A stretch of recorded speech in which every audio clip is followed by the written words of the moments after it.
अस्सलामु अलैकुम रहमतुल्लाह। मिल्लत टाइम्स में आपका इस्तकबाल है। आज मैं आपकी खिदमत में व्हाट इज़ पर्सनल लॉ का तीसरा एपिसोड लेकर हाजिर हूँ। दूसरे एपिसोड में डायरेक्टिव प्रिंसिपल के तहत बातें हुई थी। आज हम स्पेशली डायरेक्टिव प्रिंसिपल के आर्टिकल 44 पर गुफ्तगू करेंगे, क्योंकि आप ये कह सकते हैं कि माना कि हुकूमतें दूसरे आर्टिकल्स को नज़रअंदाज कर रही हैं, लेकिन इसका मतलब ये तो नहीं कहा जा सकता कि अगर कोई हुकूमत आर्टिकल 44 को नाफिज करना चाहे तो आप उसके मुकाबले में खड़े हो जाएं और रुकावट बने। तो असल ये है कि इस मामले में हमारे दो पॉइंट्स हैं। पहला पॉइंट ये है कि हुकूमतों को चाहिए कि ऐसे आर्टिकल्स पे अमल करें जो कि पूरे मुल्क को फ़ायदा पहुंचा सकते हों, और ख़ासकर मुल्क का जो बैकवर्ड क्लास है या जो दबे कुचले हुए लोग हैं उनको ऊपर उठा सके। जाहिर सी बात है हुकूमत ऐसा करने में नाकाम है। सूरत हाल ये है कि एक तरफ आदिवासियों से बहुत सारी ज़मीनें छीनकर अडानी ग्रुप्स को दे दी जाती हैं, और दूसरी तरफ उन बेचारों के सामने सिवाय इसके कोई रास्ता नहीं रहता है कि वो नारा लगाए कि हमें लोहा नहीं अनाज चाहिए। और दूसरी तरफ ये हाल होता है कि यूनिफॉर्म सिविल कोड के मसले को इतना बड़ा मसला बनाया जाता है जैसे कि यही मसला सारे मसले का हल है। दूसरा पॉइंट हमारा ये है कि आर्टिकल 44 की और दूसरे आर्टिकल की भी इस तरह से तशरीह होनी चाहिए, इस तरह से उसका इंटरप्रिटेशन होना चाहिए जो फंडामेंटल राइट्स को न छीने किसी भी मजहबी या किसी भी सकाफती और कल्चरल कम्युनिटी के।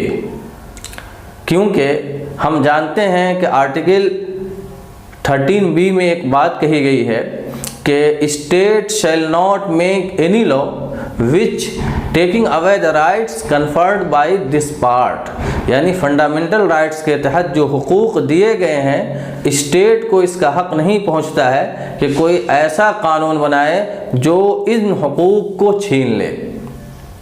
ये है हमारा असल मामला, और इसी के तहत हम मैदान में आते हैं। आर्टिकल 44 की जब बात की जाती है, यूनिफॉर्म सिविल कोड की बात की जाती है तब। लेकिन एक सवाल किया जा सकता है और लोग करते हैं कि पूरे मुल्क के अंदर हर मामला में, जितना भी मामला है, हर मामले में एक ही कानून होना चाहिए, यानी एक मुल्क में एक मैटर पर एक से ज़्यादा कानून हो, ये सही नहीं है। हकीकत यह है कि लीगल सिस्टम को न जानने की वजह से इस तरह की बातें की जाती है। याद रखिए, वो लीगल सिस्टम जो एक मामले में मल्टीपल लॉज को फॉलो करता है वो मैच्योर लीगल सिस्टम माना जाता है, और जो इस तरीके के डाइवर्सिटीज़ को, इस तरीके के डिफरेंसेस को नहीं ले पाते हैं उसको इमैच्योर लीगल सिस्टम कहा जाता है। ये लीगल सिस्टम की खूबी है, न कि ख़राबी, जिसे ख़राबी बनाकर पेश किया जाता है। और ख़ुद हमारी हुकूमत ने और हमारे कॉन्स्टिट्यूशन ने इसको रिकॉग्नाइज़ किया है। मिसाल के तौर पर हम और आप जानते हैं कि हिंदुस्तान में दो तरह की हुकूमतें एग्जिस्ट करती है, एक सूबाई या स्टेट हुकूमत है, और दूसरा यूनियन गवर्नमेंट है या सेंट्रल गवर्नमेंट या मरकज़ी हुकूमत। दोनों तरह की हुकूमतें एक ही वक्त में एग्जिस्ट करती हैं, और दोनों तरह की हुकूमतों को कानून बनाने का इख्तियार हासिल है, और इसीलिए स्टेट लेजिस्लेटिव काउंसिल भी है और उसी के साथ साथ पार्लियामेंट भी है। और हम जानते हैं कि ख़ुद कॉन्स्टिट्यूशन ने ये डिसाइड किया है कि किन मामले में स्टेट कानून बना सकता है और किन मामलों में मरकज़ कानून बना सकता है और किन मामलों में दोनों कानून बना सकते हैं। और इसीलिए 3 तरह के लिस्ट बनाए गए हैं। आपको मालूम होना चाहिए कि यूनियन लिस्ट में 97 चीज़ें हैं जिसमें सिर्फ और सिर्फ मरकज़ी हुकूमत ही कानून बनाएगी। जाहिर सी बात है ये कानून तो यूनिफॉर्म हो सकते हैं, एक तरह के हो सकते हैं पूरे हिंदुस्तान के लिए, लेकिन स्टेट लिस्ट में 61 यानी 61 चीज़ें शामिल की गई हैं। यानी हर स्टेट को ये इख्तियार है कि इस 61 चीज़ों से रिलेटेड मामले में कानून बना सके। आज हमारे पास 29 स्टेट्स हैं, यानी इस बात का इम्कान है कि एक मामले में, स्टेट लिस्ट के एक मामले में 29 तरह के कानून हो सकते हैं। अगर आगे बढ़ता हुआ स्टेट की तादाद 45 हो जाए तो गोया के स्टेट लिस्ट में जो चीज़ें हैं उनमें 45 तरह के कानून भी बन सकते हैं, क्योंकि स्टेट को इसका हक हासिल है। तो एक ही मुल्क में अलग अलग स्टेट में एक मामले में अलग अलग कानून होंगे और जाहिर सी बात है इस पर कोई ऑब्जेक्शन नहीं होगा। क्यों? क्योंकि कॉन्स्टिट्यूशन ने खुद इसको एडमिट किया है, रिकॉग्नाइज किया है, और ये हमारे कॉन्स्टिट्यूशन के मैच्योरिटी की दलील है, पुख्तगी की दलील है, इसके नुक्स की और कमी की दलील नहीं है। तीसरी तरफ एक और लिस्ट बनाई गई है जिसे आप मुश्तरका फहरिस्त कह सकते हैं, जिसमें मरकज़ को भी कानून बनाने का इख्तियार हासिल है और सूबाई हुकूमतों को भी। ऐसे मामला में ये कहा जाता है कि यूनिफॉर्मिटी जो है वो डिज़ायरेबल है, वो एसेंशियल नहीं है। यानी इस बात की ख्वाहिश और तमन्ना की जाती है कि यूनिफॉर्मिटी हो, लेकिन ये ज़रूरी नहीं है। ये बात खुद तस्लीम की गई है मुश्तरका फहरिस्त के बारे में। अब एक एग्ज़ाम्पल लीजिए, एजुकेशन मुश्तरका फहरिस्त का हिस्सा है। एजुकेशन में जाहिर सी बात है यो स्टेट लिस्ट में भी दाखिल है और यूनियन लिस्ट में दाखिल है, तो 29 के 29 स्टेट भी इस पर अपना कानून बनाएंगे और मरकज़ भी अपना कानून बनाएगा। तो हो सकता है कि मरकज़ी हुकूमत के क़वानीन उसमें यूनिफॉर्मिटी पैदा करने की कोशिश करे, लेकिन स्टेट गवर्नमेंट जब उसमें कानून बनाएगी तो डिफरेंसेस भी पैदा होंगे और इस तरीके से यूनिफॉर्मिटी बरकरार रखना मुश्किल हो जाएगा। ठीक है, उसी तरीके से आप अगर आगे बढ़ें तो आप देखेंगे कि हिंदुस्तान के अंदर बहुत सारे ऐसे कानून हैं जो डिस्क्रिमिनेटरी है, जो इम्तियाजी बर्ताव जिससे ज़ाहिर होता है। मिसाल के तौर पर एक मिसाल रिजर्वेशन के मुताल्लिक़ पहले ज़िक्र की जा चुकी है, और दूसरी मिसाल आपकी खिदमत में मैं ये अर्ज़ करूं कि हिंदुस्तान के अंदर टैक्स के कानून में भी भेदभाव नज़र आता है। मिसाल के तौर पर आप लोगों ने सुना होगा Hindu undivided family tax rebate, यानी हिंदुस्तान के अंदर जो हजरात हिंदू कम्युनिटी से बिलोंग करते हैं, अगर वो जॉइंट फैमिली का हिस्सा है तो उनको टैक्स में छूट मिलता है। लेकिन जाहिर सी बात है ये छूट क्रिश्चियन को और मुसलमानों को हासिल नहीं है। सवाल ये है कि ये Hindu undivided family tax rebate का ये कानून क्यों है? मिसाल के तौर पर Hindu undivided family tax rebate का कानून है।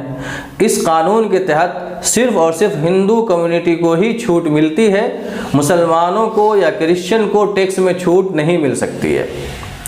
उसी तरीके से अभी सिटीज़नशिप अमेंडमेंट एक्ट जो 2016 में बीजेपी ने पास किया है, उसके तहत बाहर से आए हुए और रिफ्यूजीज़ जो भी हैं उसमें मुसलमानों के अलावा सारे कम्युनिटी के लिए यह हक़ हासिल है कि वो 6 साल तक हिंदुस्तान में अगर रह गए हैं और वो साबित कर दे रहे हैं कि मैं 6 साल तक एज अ रिफ्यूजी यहाँ रहा हूँ, तो उनको इंडिया का सिटीज़नशिप हासिल हो सकता है, सिर्फ मुसलमानों को नहीं। जाहिर सी बात है ये जो कानून है ये सारे कानून से भेदभाव की बू आ रही है।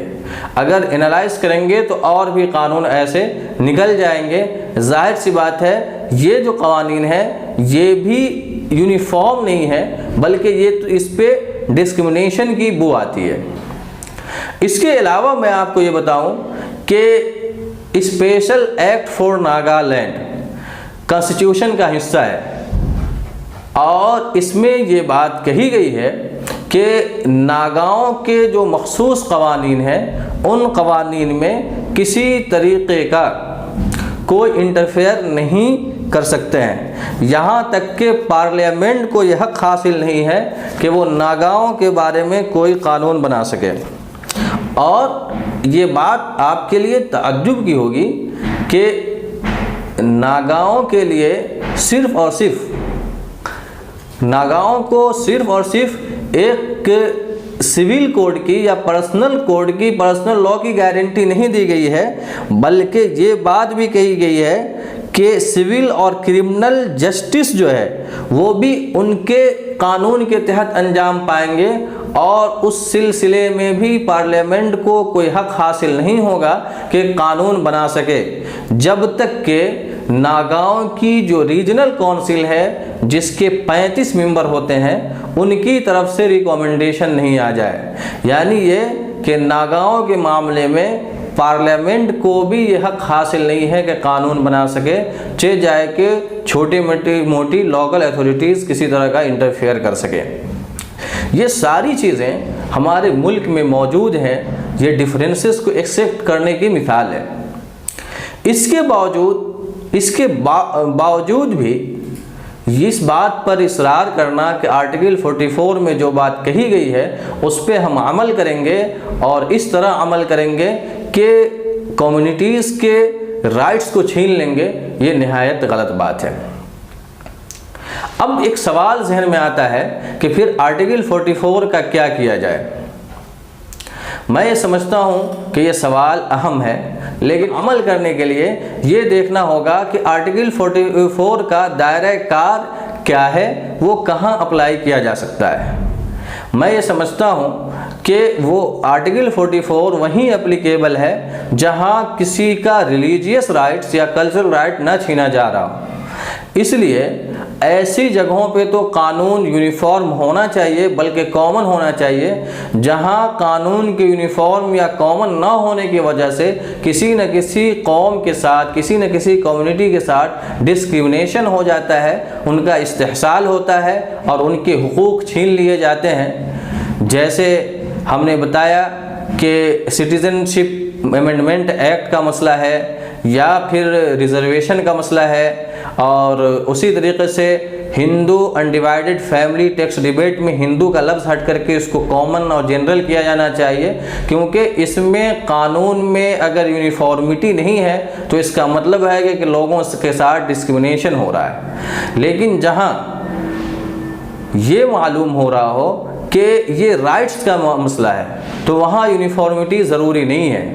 वहाँ ये नारा लगाना सही नहीं है कि वन नेशन वन लॉज। जिस तरह ये नहीं कहा जा सकता है कि एक नेशन में एक ही तरह के कानून बनाने की बॉडी होनी चाहिए, पार्लियामेंट के अलावा स्टेट लेजिस्लेटिव काउंसिल वगैरह को ख़त्म कर दिया जाना चाहिए।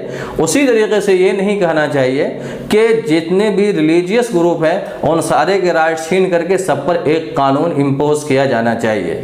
बल्कि मैं ये कहूँगा कि जिस तरीके से नागालैंड के स्पेशल एक्ट में ये बात कही गई है कि पार्लियामेंट भी उसके बारे में लेजिस्लेट नहीं कर सकती है जब तक कि रीजनल काउंसिल से किसी तरीके का रिकमेंडेशन नहीं आ जाए, उसी तरीके से पर्सनल लॉज के मामले में ये बात आ जानी चाहिए कि पार्लियामेंट भी किसी तरह का लेजिस्लेशन नहीं कर सकता है जब तक के पर्सनल लॉ से रिलेटेड लोग, हर रिलीजियस कम्युनिटी के लोग इसको खुद रिकमेंड के लिए किसी तरह का ऑफर ना करें।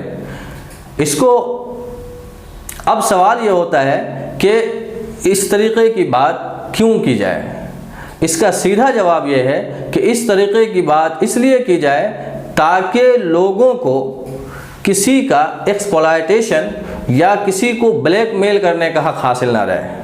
अब मैं आखिर में अपने हिंदू भाइयों से ये दरख्वास्त करना चाहता हूँ कि इस तरीके के नारों से आपका इमोशनल ब्लैकमेल हो रहा है और आपके इस तरीके के मामले में उलझा करके आपको कुछ दिए बगैर आपका कीमती वोट ले करके और फिर वो अपना काम बनाते हैं जो लोग आपको उलझाते हैं। इसलिए ऐसे वक्त में आपको ये चाहिए कि आप उनसे रोज़गार का सवाल करें, आप उनसे घर का सवाल करें, आप उनसे खाने और कपड़े का सवाल करें, आप उनसे इस तरीके के सवाल करें जो आपकी ज़िंदगी को फ़ायदा पहुंचा सकते हैं। आप इस तरीके के नॉन इशू में उलझे बग़ैर इस तरीके की बात करेंगे तो हिंदुस्तान के अंदर एक तरफ इत्तेहाद भी बढ़ेगा और दूसरी तरफ पॉलिटिकल पार्टीज़ जो हैं वो पॉलिटिक्स और पोलराइजेशन को छोड़ देंगे।